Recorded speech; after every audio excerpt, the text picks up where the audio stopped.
Roll of the dice. That was this year's theme for the GMTK Game Jam. Welcome to my first little mini devlog. This year I participated in the Game Maker's Toolkit Game Jam. Right after the theme was announced, I tried to come up with a game idea for the jam.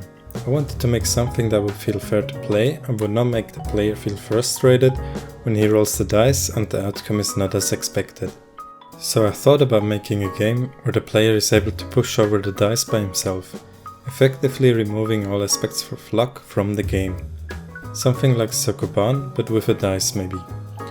But a quick Google search revealed that there is already a pretty good looking game that does exactly that, called Sokodice. So I brainstormed a bit and tried to come up with a new idea. I also rewatched GMTK's video about luck. It's called The Two Types of Random in Game Design. The main point of that video is to show the concept of input randomness and output randomness. If you haven't seen it, I highly recommend it to you. The game I came up with uses dice rolls to decide how much damage the player's bullets will make. It uses mostly input randomness, but in such a fast pace that strategizing around it is not really possible. Also, due to the speed of the dice rolls, few bad rolls won't matter at all, but a few good ones will feel really great for the player. I wanted to make a top-down shooter inspired by Vampire Survivors or 20 Minutes Till Dawn. Like in those games, killing enemies would drop experience points, that when collected can level up your character. After every level up you can choose between two upgrades. During the game jam I was able to make several upgrades, like a damage upgrade, more bullets per shot,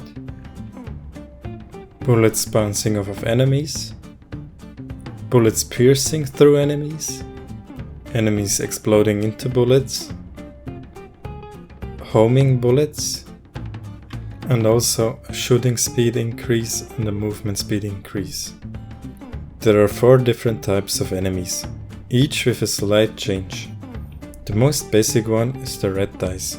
It just follows the player and is pretty easy to kill. Then after some time, the skull dice start spawning. Skull dice just move around randomly. Afterwards, sword dice spawn, which are basically an upgrade over the normal red dice. They're faster and have a little bit more health. After quite some time, when the player already has a few upgrades, the shield dice spawns. It is essentially a mini-boss. It follows the player around at a fast pace and has a lot of health, forcing the player to keep moving. But upon defeat, it releases a lot of experience points. After putting everything together, my friend Ruben provided me with some assets he made. For example, the poker table and also the player character with the animations. I also downloaded some music from incompetech.com to make the game feel better.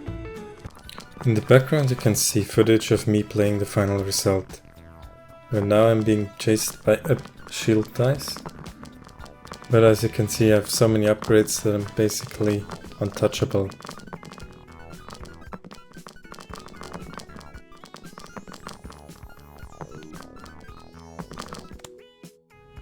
Here we will choose the shooting speed upgrade, as it's one of the best upgrades in the game.